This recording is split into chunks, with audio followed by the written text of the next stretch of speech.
Just follows you around with a camera over your shoulder the whole time. What are you doing there? I was thrilled when I read the outline and realised there were so many new locations and so many big builds this year. As a member of the art department, you just want to build everything. And I mean, that's what we do and that's what we love. One of the things that separates Game of Thrones from most other shows is the way it looks. And the way it looks is almost entirely the primary responsibility of Deb and her insanely talented art department. I'm the first in, apart from the producers themselves. Debs and myself, we lead a team of art directors, concept artists, assistant art directors, graphic artists. That is the fuel that feeds the construction shop. The two other art directors that we have, they're always first on the ground. Whatever they throw at us, you have to come up with a creative answer. You create worlds, you create something that is different from reality. It's best also to start the concept artists at this point as well. The construction department will break down into carpentry, plasterers, painters, sculptors, metalwork, rigging department. And then over the following weeks, everyone else filters back through. 12 beds. Ready for the infirmary. Beautiful. Props will break down into furniture, drapes department and a painting department. Beautiful. And this is as it was in previous seasons, isn't it? We also have the greens department who make sure that all of the ground surfaces have been taken care of. It's a lot of cajoling of a lot of people to make sure that they can kind of do what we want them to do. This year we're absolutely filled to the gills with people on computers, people on drawing boards, people drafting graphics. It's all happening in a very small space. You just can never let the machine stop. Don't stop the machine for anything.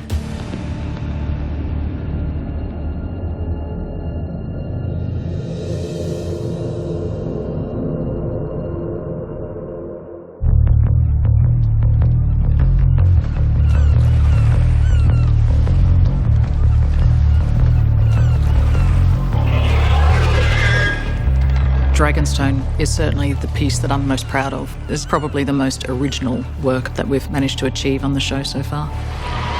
Dany coming home was a really interesting sequence.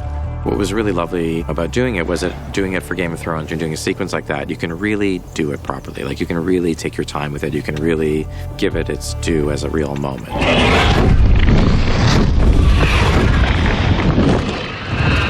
It's about 5 minutes of screen time where no one's talking. It's not like an action sequence where you've got the excitement of people fighting. It's just people walking. The place itself is really the other main character. It puts a lot of weight on the art department. We had so many elements that we had to somehow knit together to create the whole Dragonstone world. Dragonstone this year was a combination of some of the most beautiful locations in Spain you've ever seen. The arrival is shot in Zemaya. You then get up onto the platform, go up a set of stairs, turn around, and then we're on stage here in Belfast, and those are the massive dragon gates. And then once she goes through those doors here, then you pick her up again in San Juan, where she goes up the steps to the castle. It's like a whole tapestry of locations that we had to knit together to work for Dragonstone. Looking for the space where Dany would land when she would first arrive home, we had to find somewhere that was very special for her. And when we arrived at Zemaya Beach, the geological formations there are so unique and so special and so interesting that they have a weight to them that none of us could ignore. That leads to these dragon gates that Deb designed that are massive and spectacular. Our main job for Dragonstone this year has been the exterior of the entrance gate, which is flanked by two big dragon head gate guardians that we've carved. They started sculpting way early, just because something like that is a very time-consuming article to get ready. The Dragonstone gates, which they built for about 10 seconds of footage, which was huge, like twice the size of double-decker buses on end. That leads to this raised stairwell that goes over the water and leads all the way up to this monastery where we put Dragonstone. That is such an unusual and incredibly beautiful place.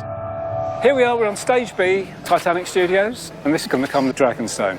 Previously it was marine, all the big marine sets were here, now we're Dragonstone. I think we're 2/3, 3/4 of the way through construction, but we're doing pretty well. It's ambitious, so it was always going to be tight. Zemaya Beach ended up influencing the design of the interior sets. We sent a couple of plasterers out to Spain, and we call it a squeeze. What it is, they take an imprint of rock wall and they'll make a huge rubber impression of that texture. They can bring that back here, and then we can make our own plaster versions. So basically, we're bringing a bit of Spain back with us. We're at the back of the set, and this is one of the corridors that is running down one side of the main set. We're just building up in various stages here, so we're fixing the set to the location.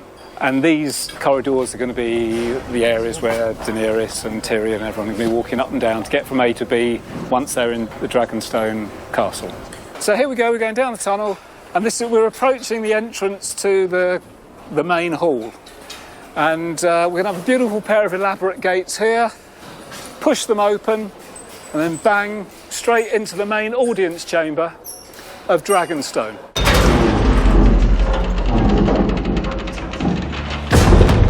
Which is something that is completely different to anything we've seen on Game of Thrones before. David and Dan were very clear with what they wanted the audience chamber to look like. A lot of research was done into how the audience chamber would work for the script, how it would look in reality. I wanted this set to sort of start in the cave and grow out of it. And then we were able to bring in those beautiful geological formations in those side corridors. That seems so appropriate for Dragonstone, since the castle itself is meant to look a bit like a dragon, you know, and have those sharp edges and scales. What was really key about the audience chamber, you wanted to come in and you wanted to be impressed, and I also think you wanted to be a little bit terrified. There's something about the entire architecture which is unsettling. It doesn't really seem to be able to support itself, so you're always a little bit anxious and nervous. They wanted a huge floor space, and there was going to be a few top shots, so the floor had to be interesting, of course. So we tried different shapes to the floor, and we just found the hexagon shape worked really well. I think there was almost 850 floor tiles to make and create and texture and paint. We did a seal in the floor as you enter the chamber with a three-headed dragon. That's probably my single favorite set we've ever built. Without a single visual effect in play, it looked so epic and grandiose and gothic and broody and slightly off-putting in the best way. This is a former, a basic throne shape.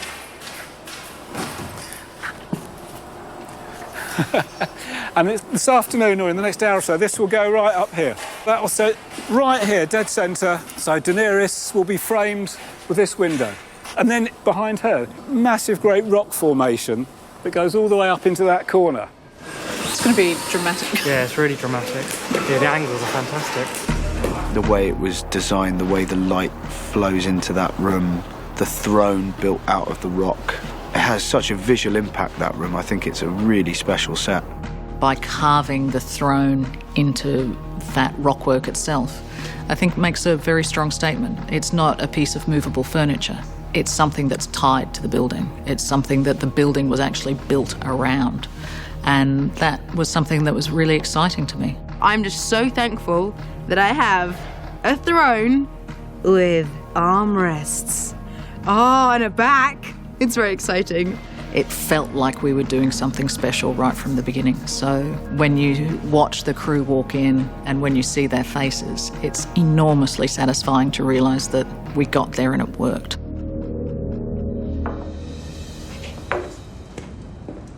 For decades, House Lannister has been the true power in Westeros, and the seat of that power is Casterly Rock. Grey Worm and the Unsullied will sail for the Rock and take it.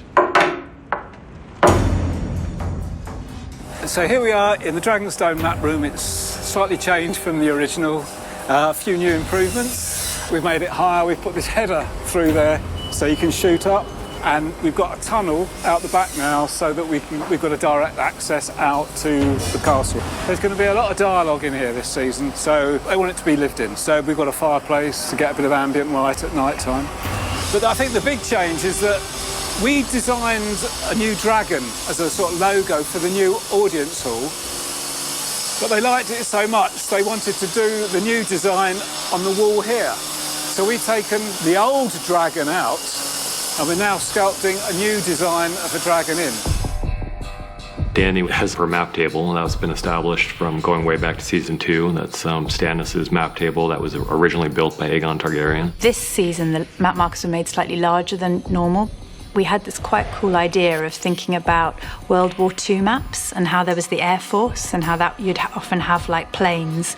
And so the idea was that the dragons would be higher and have 3 dragons on the table that would be like your Air Force, your Game of Thrones Air Force. And then you'd have your foot soldiers, which would be the Unsullied, and they were designed a bit like pawns, so it kind of became like a cross between a chess set and a war table. Each map marker was individually thought of and what would visually for the audience be represented. So it was like a clear indication of who was what was where. We initially would start with a sculpt out of clay, and then it'd be a moulding process and then a clean-up process to refine all of the details. They would then go through to our props painting department, and then they'd be delivered safely onto set and locked in a cage until they were allowed onto the map table. Gav, who makes all the props, he improved them really. He had to carve them in 3D and I'd done them in 2D. So it's great, it's like a partnership working together. My favourite thing might have been that dragon map marker. I'm really attached to it. Enemies to the north. Ned Stark's bastard has been named king in the north, and that murdering whore Sansa stands beside him. Enemies everywhere. We're surrounded by traitors. You're in command of the Lannister army now. How do we proceed? We're talking about places that don't exist, and so we've been trying to educate the audience from the very beginning, because it's so important to know where is King's Landing in relation to Winterfell and so forth. And so much of this season is strategizing between 2 opposing queens, in Daenerys and Cersei. And we knew that Dany was going to have her map table, and we wanted Cersei to have her equivalent. We thought that a painted map on the ground next to her council chamber, that seemed like a good idea. Jim Staines and Rhiannon Fraser, they created a beautiful map for the King's Landing map room. That was a wonderful piece. The art department, they create this world, and it's extraordinary to play in it. The first thing I heard about it was, before I even started this year, was there's a map on the floor, and I knew where it was going to be, so I thought, well, okay, big. And then doing a lot of drawing and painting and feeding those into the computer. We had a large print made first, and then we had 2 guys come in, Dave Packard and Greg Winters, who came in to actually paint the image that I had designed onto the floor. We knew that Jim Staines, the graphic designer, would create something amazing, and he worked so hard on it, and through many, many different iterations of it. We decided it was only right that the person finishing up the map at the end of the sequence would be Jim Staines. So the man who is firmly but politely dismissed at the beginning of the scene by Jaime Lannister is indeed Jim Staines, who designed and created the map to begin with.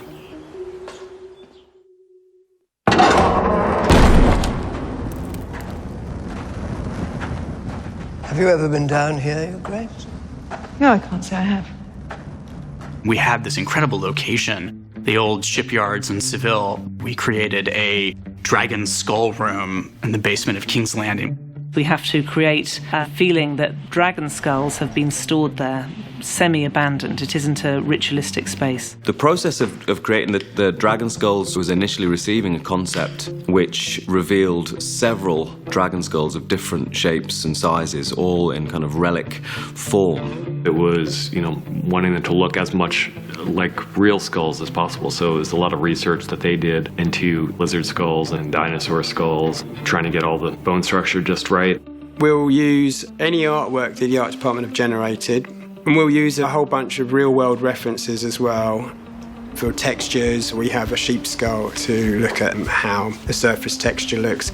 We try to basically bring everything back into a reality using reference from the real world. The large dragon skull, that had a digital 3D sculpture done at the art department, and then we took on the task of translating that into a pretty large polystyrene carving. The sculptors, without a doubt, the best thing that they did this year was that giant dragon's head. To watch that take shape, to see them draw it first, a massive drawing, and then to watch a team of sculptors create that giant thing was really thrilling. It's about 30 foot long and 11 foot high and about 16 foot foot wide. Valerion the Dread, the beast that Aegon rode across the sea. His flames forged the Iron Throne and brought the Seven Kingdoms to heel. There's a lot of work that goes into it. All in all, there's going to be at least 2 months' work. More if you consider how much the drawing and idea and the conceptual, detailed sculpting would have been. One of the main issues we had was each skull had at least 20, maybe even 30 horns and up to about 70 individual teeth. The workload was quite intense, really. We'll cut it up and send it on lorries to Spain and reassemble it on the location. The sculptors who've made them here in Belfast would travel out to Seville and get to fix them back together again. The finishing work, the attaching the horns, which were sent separately, they were all attached within that skull room. There must have been 50 dragon skulls down there of all different sizes and different states of disrepair. The scale was from sort of handheld size skulls up to, with the horns on, up to about 10 feet in length. While they were making the skulls, we ordered crates up from construction, then we crated them up. But the crates were quite useful as well because we needed more dressing for the skull room than we thought. So the crates, which were intended just for shipping, ended up broken down, repainted, stenciled and dressed in. So that was quite handy. I think many people, when they watch it, will think it's a visual effect, but it wasn't. Like, we literally had that big a place with that many skulls. I think it's one of the most successful spaces that we've ever worked in.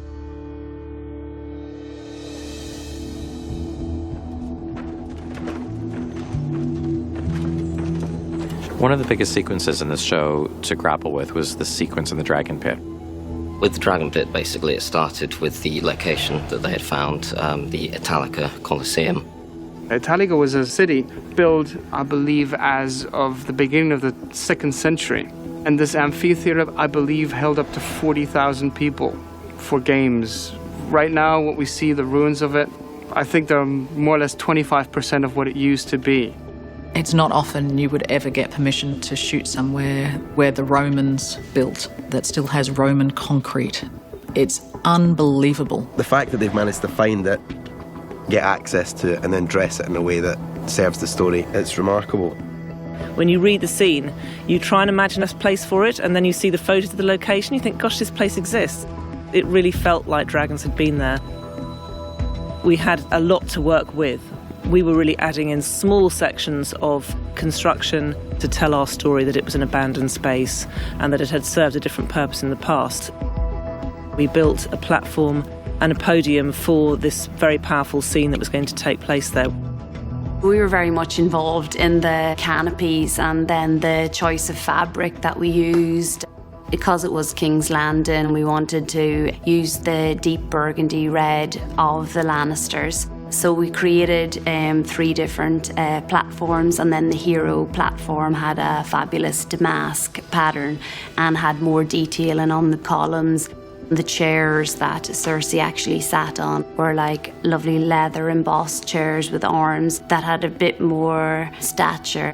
We had to fill in the pit where the animals were kept and the gladiators would wait before the fights in Roman times. The existing Roman architecture, we weren't allowed to touch it at all with our set.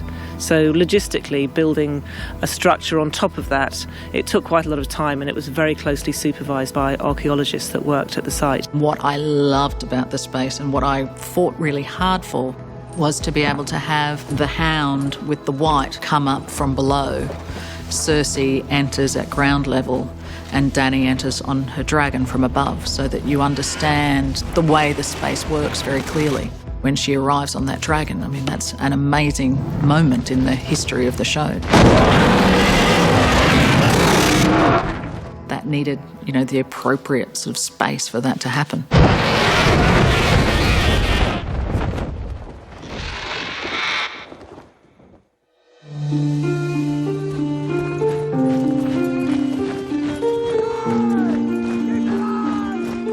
Bernie and our location gang in Spain had found Almodovar Castle, which seemed like a perfect match for Highgarden. This year, we've had quite a variety of amazing locations. We've had 2 different castles, one which was standing in for King's Landing at Trujillo, and then the one that was Highgarden, which was Almodovar. We knew it before we even arrived, that this was Highgarden. We arrived at the gates of Highgarden that day. We've been hearing about Highgarden for quite a few seasons now, and you try and imagine where you'll find a place that will fulfil those expectations. And here was this really beautiful castle, literally with a garden that was high up, an amazing, amazing setting. The morning we shot there, we came up at sunrise and there was a mist across the fields there that was just magical. It was Tolkien-esque, it was extraordinary. There were things to do there. A lot of our work has generally been taking away anything that's modern and build things to disguise the things that we couldn't safely remove. From an art department point of view, there was obviously a lot of, handrails that needed to be removed. Greens did a lot of work. Hopefully, it's largely invisible work from the construction point of view.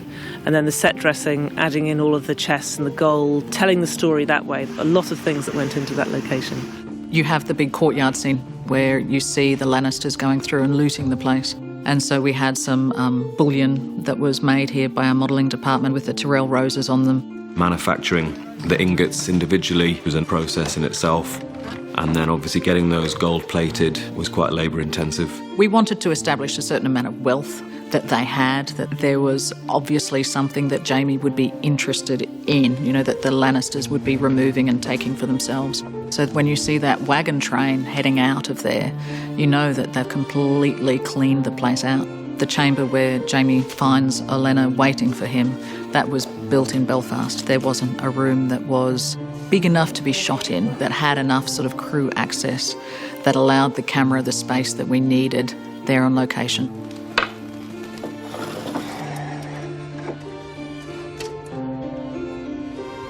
Will there be pain? No, I made sure of that. That's good.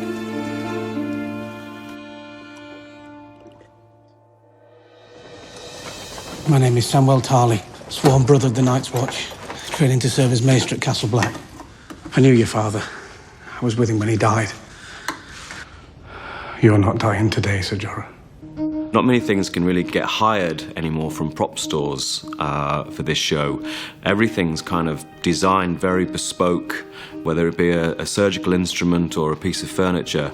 If we need to make 12 beds, for instance, for like the infirmary in the Citadel, they'll get concepted and then they'll get made and everything gets researched. What fabrics we'll use and materials. Within the Citadel, we also had a lot of surgical instruments to make from scratch. Something like Sam's medical instruments, David and Dan again were very specific about what they wanted. And then it started with Jess Sinclair, and she was there doing the concept art for these instruments. First, do quite a lot of research to look at like most early forms of surgery. Looking at a lot of things from the plague was good, useful. And then also bearing in mind that Game of Thrones is often quite bloody, and David and Dan like quite gory things. So then you might up the drama to make it more so it'll fit. It's that cross between sort of medieval, sort of, we're in that sort of medievalish world, but at the same time, we're in the Citadel, and what does that mean, and what sort of instruments would Sam use to operate on Jorah? Gavin, our props maker, he made all of those beautiful instruments that then get handed on to Kevin, and he ages them all. They then all get handed to Gordy, and then he keeps them all and is responsible for them, and he's made a lovely little pouch for them that is also part of the scene. We wanted a look on them. I mean, they wanted to look sort of nasty and kind of, it's like, you don't want anyone coming near you with those objects. They have to look appropriate to that period, but yet at the same time look real and convincing, as if you could perform an operation with them. So those all had to be designed, all had to be made in-house, purely because they didn't exist. The things you would have found wouldn't have been nearly as interesting as the things we were able to dream up.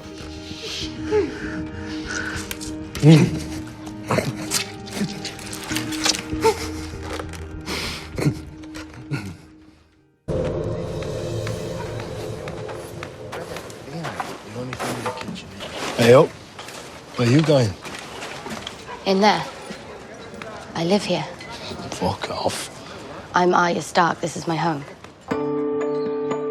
Walking into Winterfell for the first time, seeing this extraordinary exterior set, I feel a little bit like a neophyte, because I just assumed Winterfell was a real castle, And so I walk into this set and it's just extraordinary. I know from the pilot it was a real castle, and I guess I just kind of assumed that part of it was still shot. And now they built this thing, and they made it bigger this year. The art department this year have just done the most incredible job.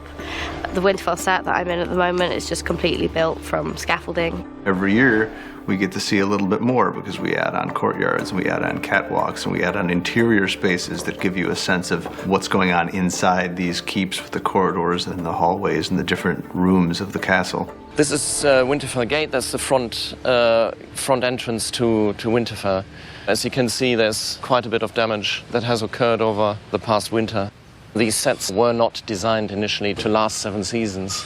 It's all plaster work and timber at the end of the day that we construct sets of. They're not real. And as a result, there's always maintenance to be had. Out here is mainly kind of paintwork, but when you go inside, you'll see there's a lot more to be done. Obviously, we've had the Winterfell battle last season, Wun breaking through the gate. These are kind of the remnants of that action. We've put the original panels back because we want to show that they're preparing for the coming winter and for coming battles. This is obviously is completely bare. There are no props in here. The greens will have to come. They will have to take a lot of the greenery out. We'll need to relay the floor a little bit. This is all weather. The floor is suddenly kind of quite uneven. It's just rain damage. So now we're in the second courtyard. Again, quite a bit of damage. The steps have all collapsed. It's not that bad, actually. It's still in very, very good condition. The guys just need to replace a few of the boards on the walkway. But overall, it needs a really good repaint. In addition to the original courtyard from season 1, we built a second courtyard for last season, to which we have added a third courtyard this season. Deborah Riley, our designer, designs the sets. We then take these designs and work them into practical working drawings and then supervise the builds as well. These are obviously not the canals anymore as such. We are putting a window at the end here in order to kind of ring the changes. It can bring us from the second courtyard into our new build, which is our new courtyard.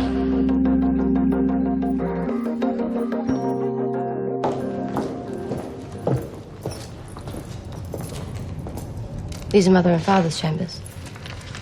And? This year, obviously, we have more characters in Winterfell, areas coming back. Sansa and, of course, Jon Snow. As a result, each of them have a room. Bran has a room.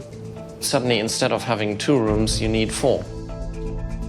Then also there's a lot of action in corridors. There's a lot of intrigue going on where people are following people. So, all of that needed developing.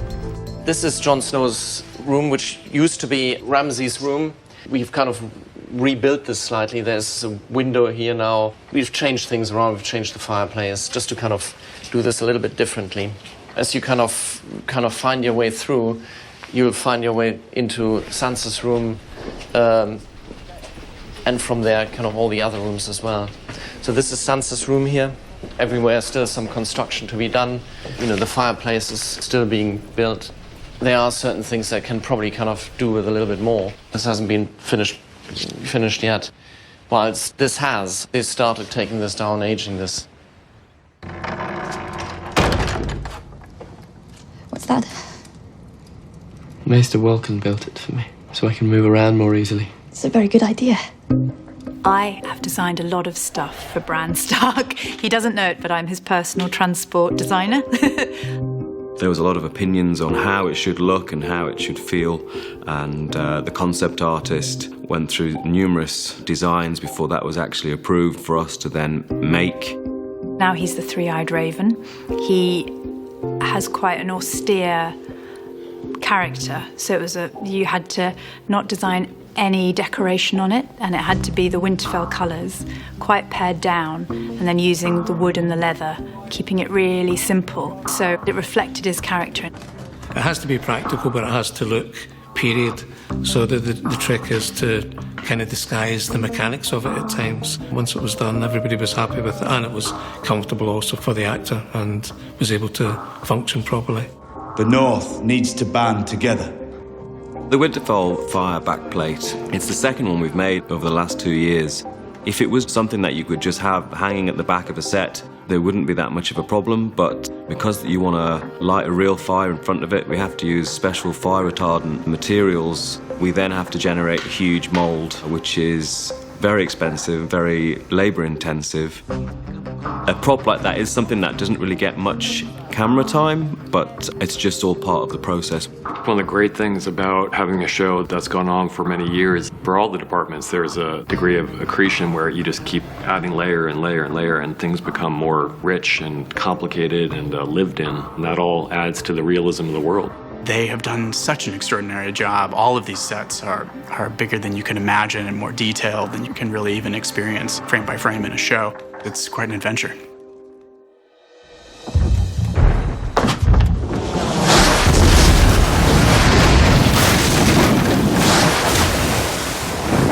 Silence was one of the early sets, and it had to be one of the wow sets, which it was.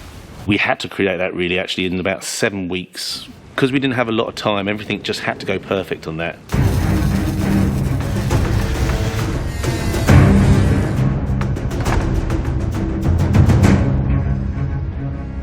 We're in Banbridge doing the boats for the sea battle. Yara's ship and Euron's boat, the Silence. Halka Richter was the art director of that set, and he was working with a concept artist named Philip Shearer. The Silence was my favorite and my least favorite set at the same time. It was quite obvious that everyone's vision was very, very different. Someone imagined the ship to be like Chinese influenced, but these are also iron-born. So some others were looking more like in a Viking direction. To bring all of this together was like the big challenge. Through research, we started to look at Roman sort of biremes, triremes. We were looking at medieval ships. The boat's an amalgam of a lot of different great warcraft that were built over the different centuries, so it's not quite like any one in particular, but it's a lot of different ones mushed together. As we planned the battle out, we realized the boat itself doesn't really come into play as a real thing that people need to interact with until it's connected to Yara's ship. So we decided that the best way to put across the true size of this boat and still make it possible and functional was to build a section of it, the bow section that rams into Yara's boat. The art department designed and built the first 50 feet of the Silence with the idea that visual effects would then extend that. The great thing was, because Philip had worked in 3D on the computer when he was designing it, it meant that these ribs could then be farmed out and cut and perfectly delivered so that the boat would go together like it was out of a kit. When the thing is then assembled, you get the skeletal structure of the ship, and then we just start to clad it. So it was very much a carpentry-heavy set. We have marine guys who will come over and help us on these things. All the rigging came through them. They'll splice the ropes, they'll hang the ropes, put the sails up, do whatever they can to get this car park ship ready for battle. I work out the drawing to scale everything down to make the sail the shape it is. Then we ordered the fabric, which is now is a black acrylic canvas because it's got to be strong. There's also the special effects sail, then that's put up on the ship as well, so they can work out all the details in special effects. If you look at Roman or Greek ships, they often had animal designs in front. Euron obviously has a kraken as a sigil. It kind of befits the character, and it makes the ship look so much different from any of the other ships that we've had before. Being on that boat, my boat, they only built it like the front of my ship and the side of it, and it was like 5 times bigger than their little tiny boat. Looking at it from the outside, it's quite extraordinary. It's so exciting to just be in the presence of something that's so well designed and perfect. The Silence is Euron's mothership, and it's supposed to intimidate people when they see it, and it's supposed to strike fear into the hearts of his enemies. Euron. We are on the top deck. We wanted to make it look more like a fighting deck, so, you know, that's why the castellations, the idea that it's almost like a mini castle on a deck. We fell in love with this idea of a thing called a corvus, which is a kind of like a bridge. It was a device that the Romans used to enter an enemy ship. So they would lower the corvus, which had a spike that looked a little bit like the beak of a raven. That's why it was called corvus. Corvus is Latin for raven. It would literally sink itself into the deck of the enemy ship.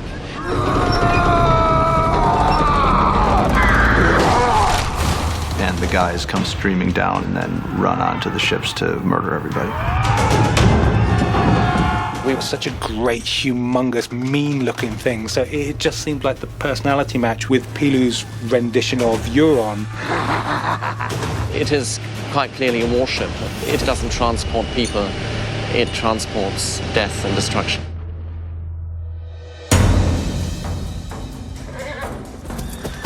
The loot train is our biggest scene this year by far. The loot train involves a lot of different departments, all sort of working at the very extremes of their abilities. We're in a park called Los Barracas, which is a natural park here in Extremadura region of Spain. What drew us here originally was the strange rock formations, which are quite unusual. Barracas was probably the last location we found because it was at the end of our 2 weeks tour. The end of 6,000 kilometers in a van. We finally found it. What we were looking for location-wise was just basically the biggest field we could find. It had to have some water on it because there's the river comes into play. But really we just needed a massive field because we're going to have the Dothraki galloping in. We've got a massive Lannister wagon train. We've got the dragon flying. You need a ton of space. When I first read the outline, I did think it'll be exciting to be doing a battle, but there'll obviously be nothing for the art department to do because we have an amazing location and we'll put some wagons in and we'll set fire to them. And how wrong I was. We initially received concepts of about 5 medieval-style armoured vehicles in horse and cart form. Then we hired 5 carts from England. We then had to sort of dismantle those carts, modify them in a way to work precisely with the concepts. Everybody in Spain then did the actual set dressing that was associated with them. One cart in particular, which we would call the hero cart, we had to work very closely with the director of photography along with the set decorator, as this cart needed to be lengthened so that certain camera angles could be established. From a greens point of view, I think it's possibly one of the biggest sets that we've tackled. It needed to look very lush and green before the battle actually commenced, so we sort of looked after that, and we did a lot of clearing. We've got lots of rock piles, artificial rocks that look very, very much like the ones that you see around you now. You have horses charging down the side of a hill, so we have to take everything out. Stones, bushes, anything that could hurt the horses or the riders. Usually on a sequence of this scale, we would take the back foot, it might just be blood puddles or a handful of things, but because the entire sequence is a wagon train and involves 27 wagons and there are various bits of dressing, we have to reshuffle the entire set constantly, which means dressing 180 degrees or 360 depending on the camera movement. We are providing all of the objects that are dressing the set, so the wagons, the things in the wagons, the urns, the pots, the dead animals. As a painter, we sort of age them and make them feel like they fit into the environment. And I think it's good that maybe when you're watching it, it doesn't necessarily stand out, and that means we've done our job. It started off a big loot train and everything was intact, and then the dragon comes along and blows it all to smithereens.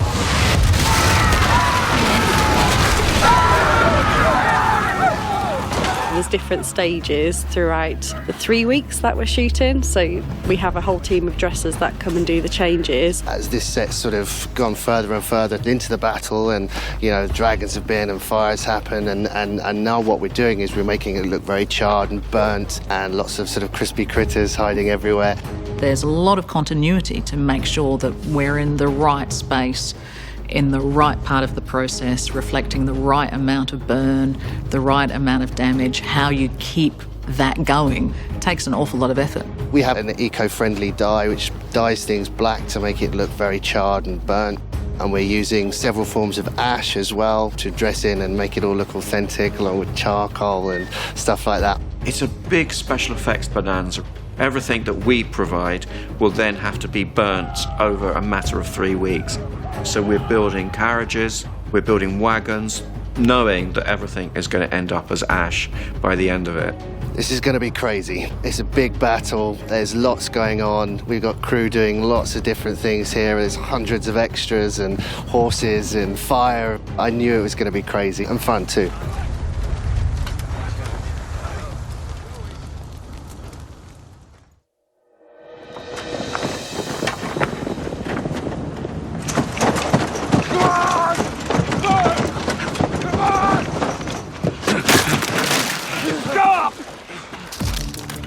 The frozen lake sequence is so ambitious that I don't think any of us really understood what we were getting ourselves into. Bernie Caulfield and Chris Newman pushed to have it in this quarry, which is half an hour outside of Belfast. It's called Wolf Hill Quarry. I remember we went there and it was actually a nice day. What we didn't realise was how bad the weather was going to get. Start clearing out, please. Let's go. All the rain comes, heavy again. Wolf Hill Quarry can be a very unforgiving environment weather-wise, a lot more brutal, especially in November, December, than the places we shot in Iceland. It's worth it to get those characters out there where it really is freezing cold. What you'll see on camera is exactly what it is. It will be a very raw, cold, freezing environment where these characters are utterly exposed to the elements. We looked at the location and then it was like figuring out how you can create a frozen lake. We worked with some engineering contractors. These guys came in with big machinery. We've done a lot of quarry work, and I know that one man with some of those big machines can shift an awful lot of earth in a day. It has to have a flat surface. Ice forms in flat pools. It doesn't have a hill. So we had to concrete it so it was a hard surface, so no mud could leach into the fake snow and so on. In the end, we put down 11,000 square metres in area of concrete, which is nearly 3 acres, to create that vast area of frozen lake. When you stand up on the top and look down, it was like we were building an airport or something. It looked amazing. And I'm sure the people up in the International Space Station must have been thinking, what on earth are they doing there? The scale of it is enormous. We built the island in the middle like we would build a set. The island was built out of a mixture of real rock and then plaster work to actually get the shape correct. The island in the middle had to be very specific to contain the action. So we had the area where Tormund is, where the Hound is, where Jon Snow is. You know, those areas all had to be kind of worked out. Where we need a place for Jon Snow to fall down, so we need a little step in the rock structure. And the same really for the Night King area. Deb wanted it to have a real dynamic to it, so we used our own plaster, fiberglass sheeted rocks, but they were done in such a way to give the thing a drive. It's moving forward, this thing. It feels present. When I came to set for the first time and saw this lake, I understood it was concrete and that they had actually made it, that blew my mind. That island they built in the middle of the lake, it looks like a real island, you know, and the way they've made the lake look iced over. Yeah, it's incredible. And then, of course, you know, you can't talk about that set without acknowledging the snow team. They've been there for an inordinate amount of time, just snowing piece by piece by piece, so that what you end up with is very nearly a 360-degree set. We try to shoot in quarries whenever possible because they're just massive open spaces that we can turn into our playgrounds for whatever we need. We built some walls to take us from Iceland into this lake to sort of make believe that we were in the same environment. When you film something in another location and then you're responsible for finishing that location off somewhere else, you know, you have to really do your homework and try and make sure that you match it as best you can. And so all I can hope now is that the conditions that they have in Iceland when they shoot the first part match the conditions that we had when we shot in the quarry. For the frozen lake, we initially received a concept where numerous White Walkers were pulling a huge dragon out of the lake. This was going to be a very visual effect heavy scene, but still we knew that, you know, the actors required to appear to be pulling something heavy. We created like quite a large chain. It was all about figuring out the size of the links and how we'd get enough tension on it. We needed to manufacture almost 400 feet of chain, which I think was about 1,000 links in total. And then they were all painted with like a rust finish, and they'll actually get snow on the day up there. I can't believe the scale of this thing. This is an hour of television. I started in September. I won't be done till February. That's nuts. Game of Thrones. When I go up there now and I see them filming, it's like, wow, did we really do that? You know, I still sometimes have to pinch myself. Okay, let's go for it. Here we go. We're rolling. Set. We're set. And action. We have a fantastical storyline which requires us to suspend our disbelief. And what the art department does in these sets is it makes it real. The art department is this show. It's just such a major factor in why this show has worked. Nothing happens here without us taking the time to discuss it and to really think about it. I hope the audience understand and enjoy that, because it's something that we take great pride in. That's why we do win Emmys, because we obsess over a scroll that's in the back of shot and is totally out of focus. Pretty much everything that you see on set is created by the art department. It's great to see your work being appreciated, but I would say conversely that a lot of our work is invisible, and it should be invisible. If I was the 5-year-old version of me and I found out what I'd be going to be doing, I'd be like over the moon. This is cool. It's like playing. We're just creating worlds. That's great. Can't really get anything better than that. The sets are so authentic that you feel yourself step into another world. When you walk on a set that you've concepted, it's a very surreal, exciting experience. I actually can't believe I have the job I have. It's fantastic. Well, they're just all so real. Everything from the weapons to the dressing of the set. It's absolutely nuts. If I wasn't an actor, I'd work in the art department. Working in the art department is like an extreme sport. It's a very intense environment where a lot of things are happening very, very quickly. I don't know how Deb sleeps, because she had so much work to do this season, and she'll have so much work for the final season that it's kind of incredible she's still cheerful when you see her.